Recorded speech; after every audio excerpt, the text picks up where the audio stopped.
my life has been the up and the downs. Where I was to where I'm at now. Like I said, you always have your family, hardworking. You can achieve anything you want to. You're always going to have those haters out there. Always. That will try to knock you down. It's amazing when you're at the top how many people want to beat you. Welcome to the Focal Flip Podcast. Every week we take a deep dive into the mystery and stigma behind mental health and explore real-life stories of struggle and triumph. We aim to educate and encourage others as we bring together a diverse group of guests. From the streets to sanctuaries, classrooms to boardrooms, mental health does not discriminate, neither do we. Prepare to laugh, prepare to cry, prepare to be changed. Let's get into it. All right. Hey, everybody. Welcome back to the Focal Flip Podcast. It's your boy, Mike, your host. And today I'm joined with a special guest, a newer friend of mine, Mr. Dan Rasp. Dan, how are you? Good, how are you? Thanks for having me. Oh, no problem, dude. It's kind of cool. Throughout our basketball season and whatnot, and me coaching, I've had this relationship with officials and just different schools and other coaches. And it's just been cool that people are liking like Focal Flip and whatnot. And so I've got to have unique conversations with people. When I got to chat with you, I wasn't expecting us to drum up this friendship right away. Like, I thought it was really cool. I was excited to have you out here because we've been chatting over text and then some over the phone. And he would share some stories that a lot of folks wouldn't know about him. Honestly, he's one of his closest friends. But he is plugged into the basketball network. I'm going to let him kind of introduce himself on that. He's at Bellevue currently. Going to be second year. Can you tell me? This is my first and last. First and last. Okay. I came in, Tommy Sorrell. That's right. Okay. He reached out after I decided to step away. Yeah. And he said, I have an open position. Would you be interested in joining me for 1 year? Yeah. Didn't know anything about Bellevue. The only thing that I knew was Schneider's Ice Cream. Where I would go when I was little, we would get snowballs and ice cream and then go across the street at the movie theater and see a movie. I know of Tommy. The previous year, they had a upset win against Newcath to take him to the region. So I was excited because they returned all 5 starters. I was excited about joining him. Yeah. Another person that was on staff I respect very well is Kurt Jones. Yeah. He used to be a basketball official. Yeah. Shout out Kurt. Shout out Kurt. Between them two, I was excited because this was going to be my 7th year coaching basketball. High school?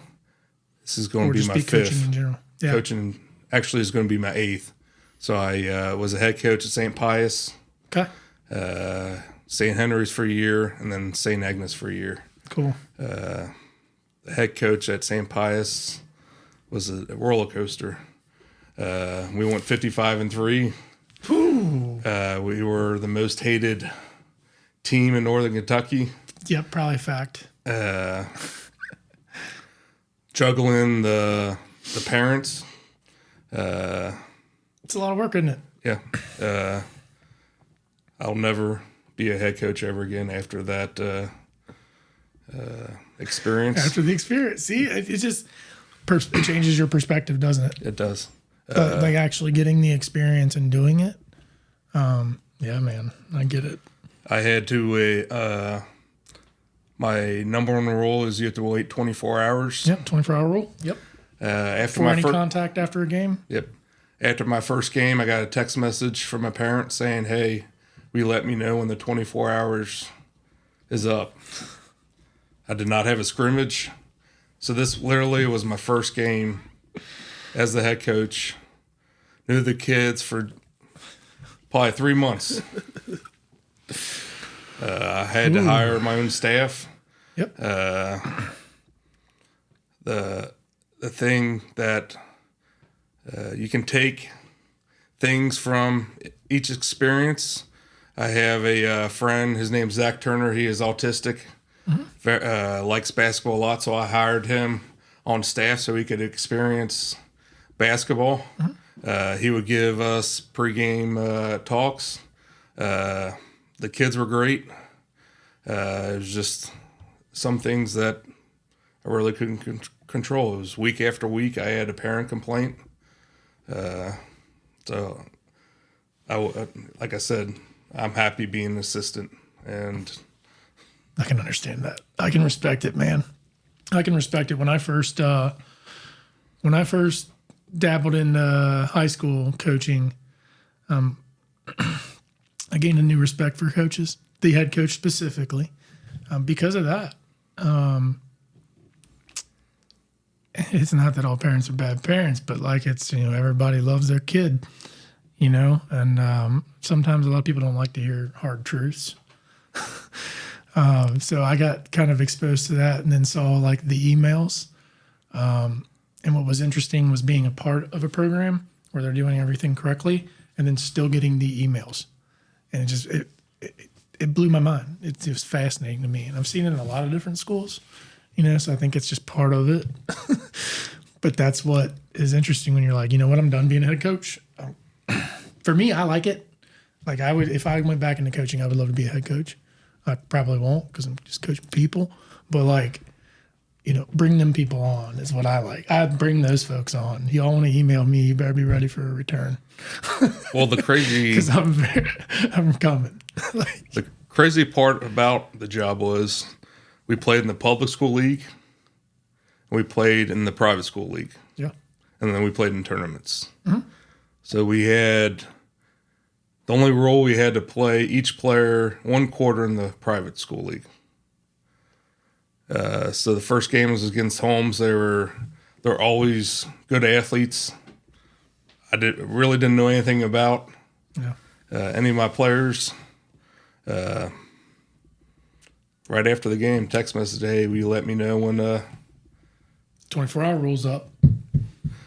Did you let them know? Yeah, I said this is the first game. I said, and you just said, all right, I'm done. So I called the peace. At the 25th hour, Dan Rasp says tenders his resignation. So I called the athletic director, and he said, you better get used to it. Yeah, buckle up, brother. After looking at the roster I have one guy that's playing baseball at West Virginia. I have one guy that's playing tennis at Dayton. I have another guy that's pitching at Miami, Ohio. And I have another one that's playing football at Georgetown. So Bellevue, for a year and a year only. So you don't want nothing to do with head coaching. You like being an assistant coach. What now? I lived day by day. Bellevue was the best of the best. Yeah, Tommy was there for how long? 17 years? Yes. Was it 17 years? Yeah, that's amazing. Shout out Tommy Sorrell. Yeah, so like you just said, I live day by day. So when he said, hey, come out and do this for a year, like, I don't know. My regular job likes when I volunteer and active in the community. Yeah. So that's part of the reason Customer why. facing. Yep. Yeah, absolutely. I think that's cool. I think that's very cool. So one of my best memories, after a game, I was walking in dressed up from work, and one of the players came up to me and says, why are you dressed up? I said, I went to a luncheon. She looks to me and says, I've never dressed up in my life. I've never been to a fancy restaurant in my life. So that kind of hit hard. So for senior day, I took, I think we had 7 seniors, and then Kurt and Tommy. I saw the picture on Facebook. Yeah. That was cool. Where'd y'all go? We went to Walt's. Walt's Hitching Post, didn't you? Down here on 3L. Yep. That is cool. That's very neat. I remember the picture because I saw the Facebook post. Yeah. It was in the Northern Kentucky High School one too. That was cool, man. So it As soon as she said that, I had goosebumps. Probably a majority of the players are single parent. A lot of them can't afford. Very much. Yep. Yeah, I get it. So coming from a family that the only thing I had to worry about was what I'm going to do the next day compared to them, it was life-changing. Being involved, this is probably my 20th year involved in sports. During college, I coached football at Cuff-Cath for 2 years. Then I coached softball at Notre Dame for a year. Then I was coaching on the AU side. You just a coach at heart? I'm a people person. Yeah, I can tell. Then I went to officiating. You're nuts. 11 years officiating football. I've done women's semi-pro football. I've done men's semi-pro football. How do you do all this stuff, man? I don't get it. We haven't even talked about your job, your main job. How do you do all that? I don't like sitting at home. I can respect that. I can't sit still. And then every new experience, you always meet someone new. Yeah. So where does that come from for you? My mom is always on the go. Okay, she's a busybody and always likes people. She was a Spanish teacher at Cuff-Cath for 25 years. Oh, wow. So, yeah. That's crazy. So you get that from your mom. Yep. What's the background with your dad? He grew up, went to Mary Queen of Heaven. Okay. He went to Cuff-Cath, and then he retired 10 years ago from Duke Energy. Oh, good for him. Good for him. Got some Duke Energy retirees on this street, too. Mad respect. I'm terrified of electric. He was more on the financial part, so he really didn't. That's cool. But he went through Synergy. He went through Duke. Yeah, he went through all the transitions, huh? Yeah. And finally, it was CG&E before it was Synergy. Yep. Yeah. Finally, he was traveling back and forth to Charlotte, and he's like, enough's enough. Yeah.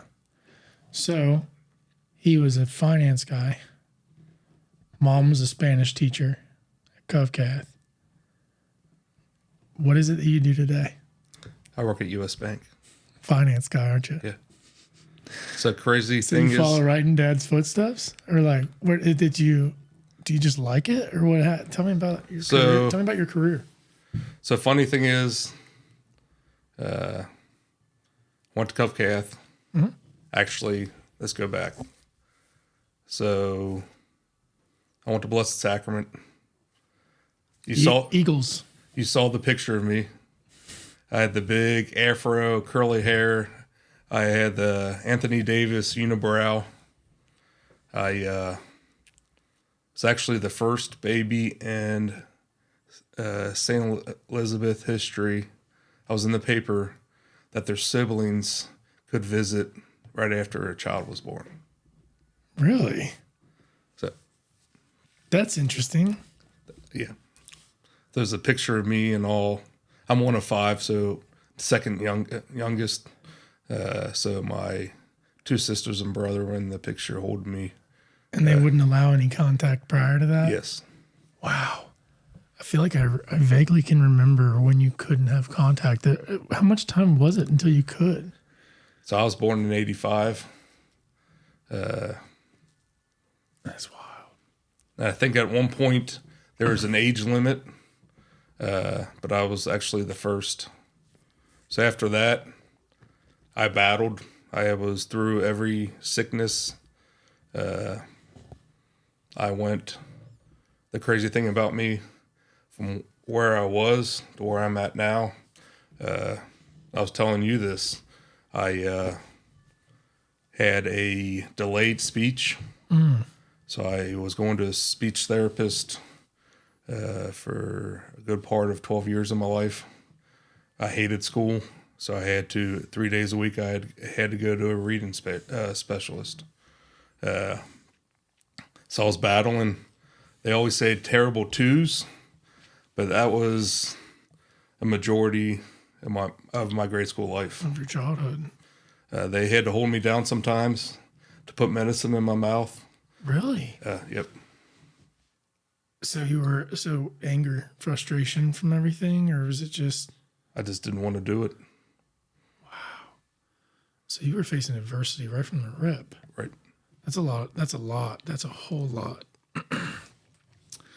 So then 8th grade year comes. they would hold you down to give you medicine. Correct. Okay, and then 8th grade year comes, all right? And I said terrible twos.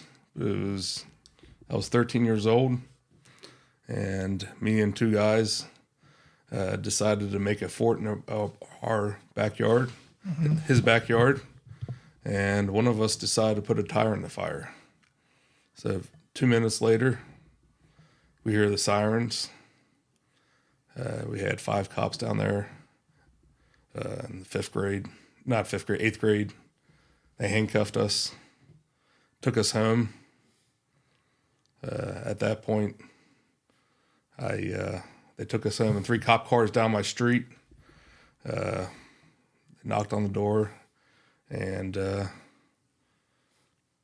my dad answered the door. At that point, I go from having 3 best friends to no best friends, entering my freshman year in high school. Wow. So not only did I have to do that, my mom was upset with me. She really wanted me to go to Cuff Cath, and I said, I'm going somewhere else. My whole family went to Cuff Cath. That would create a riff. So at that point in my life, most people, best memories are high school. I had to make a decision. Live high school life with my mom. I would see her every day. I would ride to school with her. I had to keep my mom's relationship and me separate when we went to school. So every day I would have a student come up to me and say, hey, your mom gave me DT. Every day, I don't like your mom. She's too hard. She just gave me DT. I had to basically keep that out. And then once I got home, yeah. Yeah, that'd be tough, buddy. That would be tough. Did you get advices from your siblings? No, because my brother, I always say that he is the brains of the family. Mm-hmm. He really didn't have to deal with it. I hated school. He was on the top of the list. I was on the bottom of the list. But wow, I had to keep that personal life and experiences. I had to respect her as a person and treat her differently from at home rather than at school. Yep. Mm-hmm. So then I graduated, played 2 years of football there. Really didn't know what I wanted to do. I hated testing. So I went to Gateway, IT, graduated from there, went to NKU, hated IT, so I decided to change my degree to criminal justice. Hey, okay. I had a year of CJ. So I interned Cincinnati Police. So I spent 300 hours on the road and 300 hours in the office. So my first call on the road was a shooting. Wow. It went from... First time in FTO or first time like on your own? No, with a field training officer. Yeah. Wow. So I spent majority of that time in Winton Terraced, Hawaiian Terraced. Mm-hmm. Yeah, it was... How long did you do that for? So it was an intern, so I spent 600 hours there. Oh, 600 hours, okay. So I would rather have done the 600 hours and get 9 hours of credit, then take 3 classes. Yeah. So that was different. Yeah. Didn't like it. I loved it. Well, yeah. So then why didn't you do it? Well, at the time, I was taking tests. So Cincinnati police test, they hired 40 people. And when I went to take the test, there was 5,000 people taking the test. So you got extra points if you're military, you extra points if you're female. So I was already starting. Starting as the runt of the family. Yep. So I was taking test, and I was getting nowhere. So at the time, I was working at La Rosa's for Bill Asiri. Shout out Bill, baby. Shout out Bill Asiri. That's my guy. That's Bill Asiri has been another one of our episodes. He's a good friend of mine. Covcat guy, Independence guy. Now the CEO of Witt's Frozen Custard. So my brother was actually in his wedding. Very cool. So I went to work with him. They're good people. He was the manager of La Rosa's. Mm-hmm. I graduated. I was, I think it was 26. At the time, I had to get off my dad's insurance. Yeah, 26, yep. And kept on applying for jobs, and couldn't get anywhere. So I decided to go to Huntington Bank. Okay, so that's when it started. So I spent... How many years ago did you start at Huntington Bank? Say about 12. 12 years ago. That's sweet. So you've been 12 years in the industry. Correct. Good for you. So tell me what your role is now. So I'm more on the business side, so I help small businesses. You gonna help me? Do what? You gonna help me? Yeah. Heck yeah, you heard it. It's on camera. Got him. Thank you, U.S. Bank. So at Huntington, I start off Fort Mitchell as a teller. I think I was making like $13 an hour. Yeah, not much. Worked my way up. They moved me to Covington. Okay. And that was a cultural shock. People-wise, is that what you mean? People-wise. Oh, yeah, Covington will be a different... Where were you before? What other branch? Fort Mitchell. Oh, yeah, it's going to be different. Yeah. So in 1 year, I had 7 people arrested. I had walking out of my shift, I had someone lying dead in the drive-thru. And I had to tell a customer that the police took his $65,000. I'm not sure what to say to that. So what was happening is, before we were talking about bank fraud. Yeah. With your mom. Yeah, we were talking outside, talking about bank fraud on the pavilion. So what they were doing is people go through people's mail, steal a check, and then they sell it on Craigslist or... Selling blank checks. Yes. No, actually, they put it through the washer. Oh, and cleaned it. Cleaned it. So I caught it 7 times. 7. I had to go to court twice. So you were like, you do all that, and you're like, I still love banking. Yeah. But I wanted to get out of the retail side. That makes sense. I had to get out of retail. A lot of respect. Shout out retail people. So I kept on applying for jobs. Kept on saying no. You don't have the experience. I kept on saying, hey, you don't need the experience with sales. You just need to, it's all about relationships. Yep. You can learn the product, but if you're good with people, it's a natural thing. Yeah. So then I started looking outside the bank. I had an interview with U.S. Bank.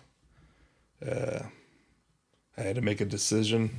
At the time, I think it was a $30,000 pay cut. To go from Huntington to U.S.? Yes. And for a better life, though. Better life mentally. Yeah, that's what I mean. 'Cause I didn't know if I was going to walk out and... Yeah, you really didn't know what you were going to get down there, huh? No. Okay. U.S. Bank. U.S. Bank. So I took that. It was a banker position at the Fort Wright location. I was there a year and a half. They were looking at expanding the small business role. I applied for it. I got it. I had to wait till my branch closed in order to. It was 3 months. After that 3 months, I was 2 weeks in, and COVID happened. So they said, Good old COVID. They basically said, "Hey, you guys need to pause your day to day, and you need to help with the PPP." Okay. So the PPP was for any small business. I think it's 2.5 times their average monthly payroll, and they would get that amount of money. So at the time, I was living with my parents, talking about shoes on the table. I would get yelled at all the time for leaving stuff around the house. Oh, yeah. The one day my dad was like, "I want to introduce you to someone," and he said, "Hey, this is the dishwasher," because I would always put my plate in the sink, and my mom would do it. Because we would have that. I was spoiled, and You had that luxury. yeah. Yeah, I get it. So I was working the PPP. They said unlimited overtime. My parents are older. They didn't want me going out during COVID because they were high risk. So I would wake up at 5 o'clock every morning to process PPP loans. Wow. From 5 a.m. to 11 p.m. for 2 weeks. Shoo-wee. Grinding, bro. Well, there was nothing else I could do. Yeah, I know, I get it. And in the same time, I felt bad because those business owners depended on those loans. Yeah. Oh, 100% they did. I saved. They did. It was a rough, dude. I don't know if I'll ever fully recover from all that stuff, you know? Yeah. So at Huntington, one of my best friends reached out and said, "Hey, we need some football officials." So that's when I got into officiating football. Wow. Well, let's shift this thing over a little bit. Okay. Let's roll into the mental health stuff for a minute before we end this thing. So let's, number one, kudos to you for enduring that many years of speech therapy, because it may not sound like it's a lot to you guys, or it can be traumatizing, but it's incredibly challenging. When he talks about being held down to take medicine and those kind of things, it's because you become so reluctant, because you're so exhausted, tired from it, that it turns into anger, and those just become episodic at that point. So, kudos to you, because that's a challenge, especially born in 85. Yep. Yeah, so I'm 84. Yeah, so you get it, man. You get it. Like we grew and raised in about the same time. Stigmas and stuff were rough. You talked about having a fro in the picture and having unibrow, and bullying was a thing. You seem to have like this chip on your shoulder. I'll go ahead and tell everybody here as well. It's not like a bad chip. It's a good chip. It's like a competitor's chip. At his job at U.S. Bank, he does well. And I'm not talking like financially, because we don't ever get into people's like incomes and stuff. But I'm just talking about performance-wise. So in his role, in his specific role, in like a lot of organizations, we all like to compete, and so when you're a consistent performer, it kind of sets the bar for other people to come up. And so from our conversations that we've been having together, I've been able to gather that from you. And I think that's cool. Because a lot of those times, those winners, those people at the top, they're not very loving of the people below. They like just to keep that established top spot. What I learned about you was you want everybody to win, and you're going to continue to win, but they're all leaning on you. And then we had a conversation when somebody just walked into your office yesterday, and it's like, so you've got that relationship. So all this story makes perfect sense. You're a people person. You really, really worked your tail off to accomplish what you could accomplish while you're trying to figure out a lot of different things. You didn't know what you want to do. You know what I mean? You didn't know what you want to do. So now I think it's really cool because working with small businesses, small, medium-sized businesses, having a customer-facing position so you're able to get out and volunteer your time coaching, officiating. Like I still don't even understand why you officiate. You don't make any money hardly at all. I'm like, you do that as well. It's just cool. I think it's cool. So you've got that.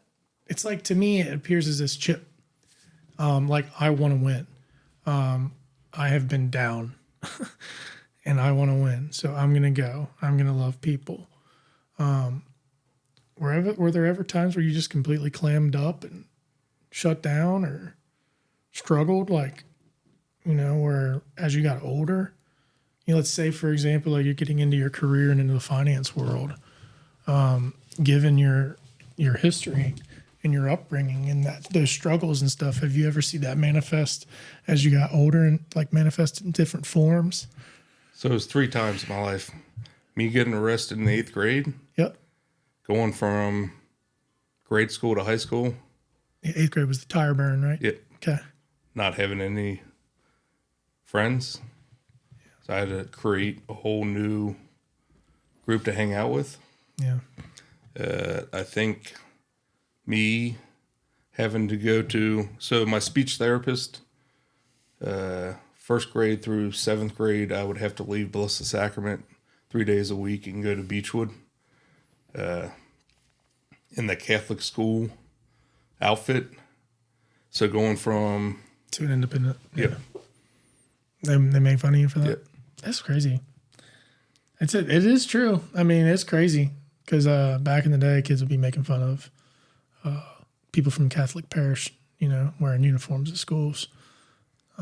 Fascinating, man. I've never had to experience that. I've always been a public school kid,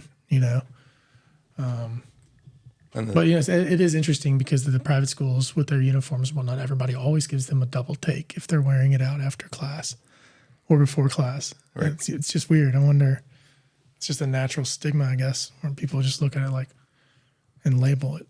And then I would have to leave school, class early, so all my classmates would ask, "Hey, where are you going?" Yep. Were you embarrassed to tell them? I was, actually. Yeah, I know. I bet. Some people are and some people aren't. But that's what sucks, is when you're embarrassed, because it's creating an internal conflict and it's only making that grow. That's why all your stuff started coming out with the anger, not want to take medicine, 100%. And then... So you've been able to kind of connect with me and what I'm doing here in Focal Flip, huh? That's cool. I appreciate that. I really do. I have a lot of respect for you. For me, with like mental health, we've had a constant theme of bullying been coming up pretty much since like December. And it's really frustrated me. I have stories of me as a child where I've never bullied anybody. Like not one. So good luck anybody trying to say I did, because I never have. I have newspaper articles from when I was in the 3rd grade of me helping underprivileged kids on the basketball court. So I have a heart and a desire for that. So when I struggle with my mental health stuff while being popular, I didn't know what to do with it. Like I was trying to fit in everywhere. I didn't need to, it was just my mental health deteriorated while I was still performing as an athlete, For me, like I always like to have these conversations with my guests. Like I like to find the similarities in our conversations. And man, when I got sober, I had to relearn a lot of stuff. I still struggle with short-term memory loss. Like I'll have guests on here where all of a sudden I'll just blank out and like have to apologize for it. But like what I've seen now and having to fight through that as an adult kind of has been a little like weird, like when I go out and I can't drink and I have to tell people I can't drink and stuff, like it's almost looked like I'm the outcast for sure, So I've started incorporating humor. I've said in other episodes, but like it's interesting because perspective is all. It's all about that perspective. For me, going out, like if I was 1 year in recovery and people were looking at me weird, like I would consider drinking at that time. Now, nah, not at all. But it's fascinating how our mind is wired that way. We have these defensive mechanisms, coping mechanisms, all this different stuff. So I was just curious, I had to share that. So my next question here is going to be, what's been your biggest struggle? Because you're successful at US Bank. I think a lot of folks know that within the organization. What has been your biggest struggle in your career life or with doing every single thing that you do and having a heart for people and loving everyone and still accomplishing work goals and doing all this stuff? What do you struggle with today? 2 things. Yeah. Telling a customer no. Ooh. And the work-life balance. Mm-hmm. I have a bad tendency of, once I'm at home, not answering text messages or phone calls.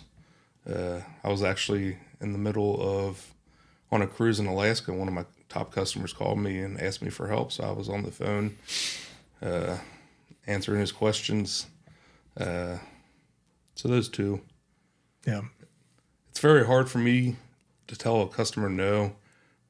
I work where I live, so I know a lot of those people. Yeah. So it kills me inside. I'd say that's a really tough one there. If you struggle with telling people no, that's a tough one. Yeah. That can really create stress. Because you don't know, it could affect their rest of their life. No, I get it.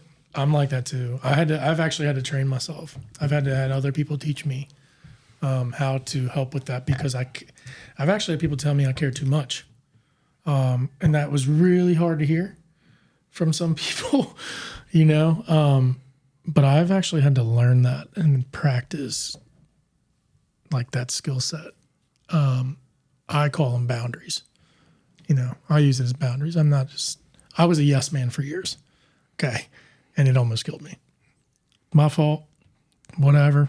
I was a yes man for years, and it damn near killed me twice. So I struggled with saying no. That was a big one for me. And I said sorry a lot, a whole lot. Another thing is I let the small things affect my day. So if something bad happens early in the morning, it affects all day. Still does too. Still today. So sometimes I have to take a walk. Yeah, disconnect. Yep. Yeah, I get it. You got to disconnect to reconnect, man. It's interesting, and it's all a game of balance, especially with the emotions. Intellectually, it's all a game of balance, So, well, tell me what else we got going on here before we get ready to wrap up. Because when we go to wrap up, I'm going to be holding up some of these hats and stuff. I just got some new stuff out. Did you see it? No. Yeah, dude. Peep it. Peep them. Got the Richardson 112s. We got some Flex Fit hats. Speaking of hats, do you know where I'm going with this? No. Let me tell the story. Yeah. So I officiate football. Oh, yeah, tell this one. That's fine. I'm good with that. Go ahead. Officiate football. Can I share the picture at the end of the episode? Yeah, go ahead. All right, we're going to end on this one, y'all. Go with it. I was laying in bed. I'm taking the weight loss shot. The day I take that shot, my muscles ache. So I was just laying around and I get a phone call. Someone I officiate football in Ohio for, and he said, "Hey, can you make it to UC in 15 minutes?" This is at 11:45. This is a good story. Can you make it to UC by 12 o'clock? I said, yes. You really are a yes man, bro. I said, can you tell me any of the Can rules? you be at UC in 15 minutes to ref a collegiate football game in the Big 12? I didn't. He didn't tell me. I didn't know. Yeah, say less. I didn't know if it was in the bubble. I didn't know if it was just. That's crazy. That's so funny. Rasp was like, all right, bet. So I just got a new car. So I took all my officiating stuff out of my old car into my garage. I got the suitcase. I put everything on. I show up at UC at 11:55. I don't know where to park. Pull in the first. This is closed. I said, I'm working a football game. I said, I don't know what to tell you. Pull in another one. Get there. I'm changing to the pants and the shirt. I'm looking through. I was like, oh crap. I don't have a hat. This is amazing. I go up to the guy and I said, I'm here to officiate the scrimmage. He said, come with me in the locker room. He gave me a shirt. I said, I was in such a hurry, I forgot my hat. I was like, do you have an extra hat?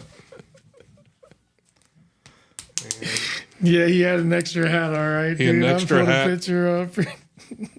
Had an extra hat. He said, I know your head is big. Try this one on. So I put it on. There's Bill Siri. I hope Bill Siri's watching this episode, please. And every play, I thought,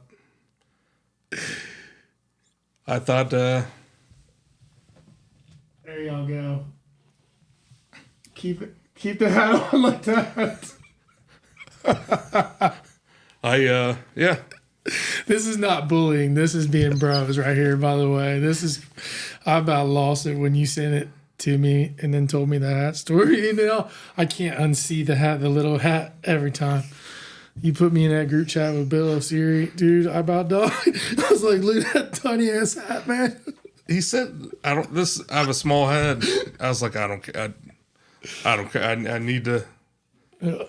You had to have a hat. You're just a trooper, dog. I was like, so what was that experience like for you, man? That's an amazing opportunity. Congrats on thank that. you. Because not like you have to be selected for that. It was last minute. Plus, that said a lot about you showing up to that freaking nipper in 15 minutes. That's wild. That is crazy to think about. All right, I'll be there. I'm going to officiate a college football game. It was a small scrimmage. Crazy. I was on the offensive side, and that was exactly what I looked like. This is what he looked like. The crazy thing is the coach didn't tell us any rules. Out there calling flags that weren't flags. I threw 2. They were wrong, weren't they? No, it was 2 false starts. Bang, nailed it. And the receiver knew he did it because he walked off the field after that. So you had a teammate. He was on your side. Yeah. That's cool. So what does it look like going forward? Like we got to definitely get ready to roll, but what's it look like going forward when it comes to officiating college stuff? Someone reached out, the Heartland. I really haven't decided if I really want to. Heartland Collegiate Athletic Conference? HCAC? Yeah. 100% do it. That's D3 and they're solid football programs. Yeah, but the pay versus the travel. That's true. The travel, that's a lot of Ohio travel. Yeah, I have to. Bluffton, Defiance. I have to get my resume together, and I need. I have to get my resume together. You should consider that one. I love the HCAC, but I'm a little biased. There's some of these D3 schools up in Ohio that I would love. They're just good. Other than that, officiating in Ohio. Going on a big trip in June to Amsterdam. I go on a big trip. Prayers. Go on a big trip each year with my parents, my brother, and my uncle. Because at the end of the day, you'll always have your family creating those memories. Like I said, you might have a rough day at work, but when you go home and back to your families, you'll always have them. They'll always have your back. That's what it's all about. Yep. It's a family. I'll still continue to do security for every Bengals game. Are you going to tell him or am I going to tell him? Tell him. Oh. Tell him. I just saw Petey. He confirmed it. Yeah. I might be joining him in security. I couldn't hold it back. There's a lot of crazy stories working the security. Yeah, I was a CJ major for 2 years. I'm tight with all these. I have a lot of cop friends, a lot of military friends. I own a lot of guns. So like, yeah, it's cool. I actually think that stuff is really neat. It's just cool. So the craziest story security-wise before we end, was after a Bengals game. I'm in charge of letting people on the field after the game. Zach Taylor's wife comes up to me and basically said, "Hey, I don't have passes. Can you let so-and-so on?" So I said, "Yeah, just come on." And I was talking to her. All of a sudden, I hear, "We got a jumper." So someone decided to jump on the field. Oh. And no one else was around, You were him. So I had to chase him all the way to the middle of the field. I grabbed him, and I was like, "What the heck are you doing?" He goes, "I'm from Canada, and I just wanted to be on a professional football." You did it, bud. And so I had to. PD was like, "Now you're gonna have to do a report." I was like, "Oh, great." Why didn't you lay him out? Why did you just grab him? Why didn't you Goldberg him? Because knowing my luck, I would. Dude, you gotta Goldberg him. It was after the game. No one was around. Knowing my luck, I would have tripped, fell, and broken my arm. I know, dude. So I grabbed him. I later find out he was speared his ass. He was on a work visa from Canada, and he got deported. Well, don't run on the professional football field because you're like, I want to be on a professional football field. His wife was in You did it. Like, that's awesome. Is it? You think it's on a mural in their family room? Probably not. I'm probably I hope you're bullseye on a gun range up in Canada. I'm going to be looking. You're the best, bro. This could be the start of a budding relationship, my friend. That's awesome. You're such a unique dude, man. I think it's so cool. Love that you got a big heart. I appreciate you coming out and sitting down with me and lining up with what we're doing with Focal Flip. Couldn't be more encouraged by it. So you've been, like I said, in a short period of time, man, you've been a pretty good little friend. So thank you for that. It's cool. No problem. I look for that to grow as well. Yep. U.S. Bank, come holler at your boy at Focal Flip. So one piece of advice for everyone out there that's going through mental health. Yeah.